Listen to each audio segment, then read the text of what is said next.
আমি লক্ষ্মী পাল। আজকে বানাবো ফিরনি। এই যে 1 লিটার দুধ নিয়েছি, 2টো প্যাকেট। এখন প্যাকেটটা ঢেলে দিচ্ছি এর মধ্যে। এই দুধটাকে একদম ঘন করে নিতে হবে।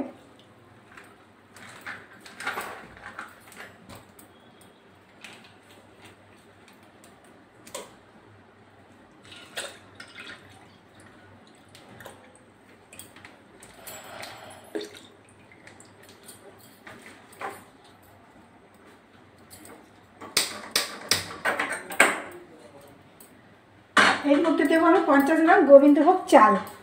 চালটা এখন আমি ধুয়ে নেব।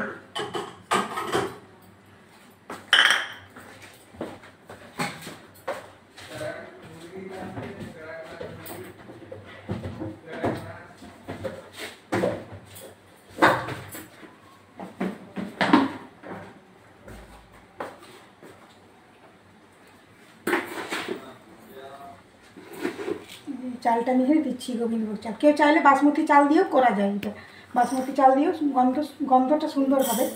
এটার জন্য আমি এই চালটা দিলাম, আন্দাজ মতো দিলাম, জানি না কতটুকু হবে, 50 গ্রামের মতো দিলাম। এটা দুধটা ততক্ষণে জাল হোক, তারপরে আধ ঘন্টা পরে এটা দেখাচ্ছি। বন্ধুরা, চালটা যে আমি ভিজিয়ে রেখেছিলাম, চালটা এখন ধুয়ে এই যে মিক্সিতে একটু গুঁড়িয়ে নিয়েছি। পুরো করা যাবে না, একটু একটু করতে হবে। এই যেখানে মিক্সিতে চালটা আমি গুঁড়ো করে নিয়েছি, একটু ভাঙা ভাঙা হবে। চালটা আধ ঘন্টা ভিজিয়ে রাখতে হয়েছিল। এবার আমি চালটা এখন দিয়ে দেবো। দুধটা ফুটছে।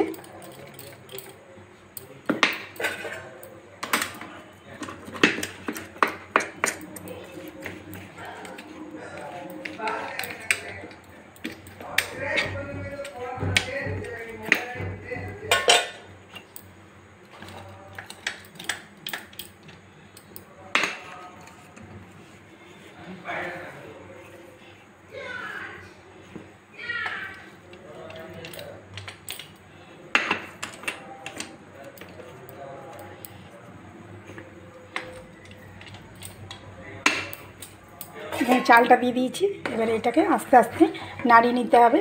একটু 10 মিনিট সময় লাগবে। 10 মিনিটের মধ্যে এটা হয়ে যাবে, একদম ঘন হয়ে যাবে। তখন এটাকে নামিয়ে নেব।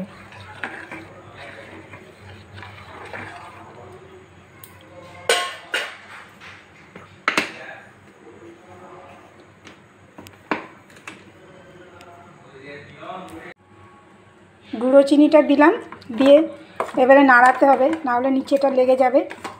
আর এর মধ্যে এখন আমি দিয়ে দেবো এলাচ গুঁড়ো। এই যে এলাচ আমি গুঁড়ো করে রেখেছি, এখানে এলাচের গুঁড়ো আমি দিয়ে দিলাম এখানে। আর কিছুটা দেব এখানে, কাজুটা ছোট ছোট করে ভেঙে নিয়েছি, এই কাজুটা দিয়ে দেব। আর এখানে আমি কয়েকটা কিশমিশ একটু ধুয়ে দিয়ে দেব। কিশমিশগুলো একটু ধুয়ে নিচ্ছি ভালো করে, যে ধুয়ে নিয়েছি এখানে দিয়ে দিলাম। কিশমিশটা অপশান, দিতেও পারেন নাও পারেন, যদি কেউ ইচ্ছা হয় দেবে। এখানে দিয়ে দিলাম। এটা একটু ঠান্ডা হলে তারপরে ফ্রিজে ঢুকিয়ে দিলে বেশ খেতে সুস্বাদু লাগবে। তাহলে বন্ধু, আজকের এই ফিরনি হয়ে গেল। ফিরনি বানানো এই যে এরকম ঘন হবে, এরকম ঘন থাকবে। তারপর একটু ঠান্ডা হলে আরও একটু ঘন হয়ে যাবে। তারপর এটাকে ফ্রিজে ঢুকিয়ে দিতে হবে। আর অনবরত না নাড়ালে এটা কিন্তু নিচে লেগে যাবে, ডালা পাকিয়ে যাবে। সেই জন্য এটাকে সবসময় কিন্তু নাড়াতে হবে। গ্যাসটা অফ করে দিলাম। টাটা বন্ধুরা।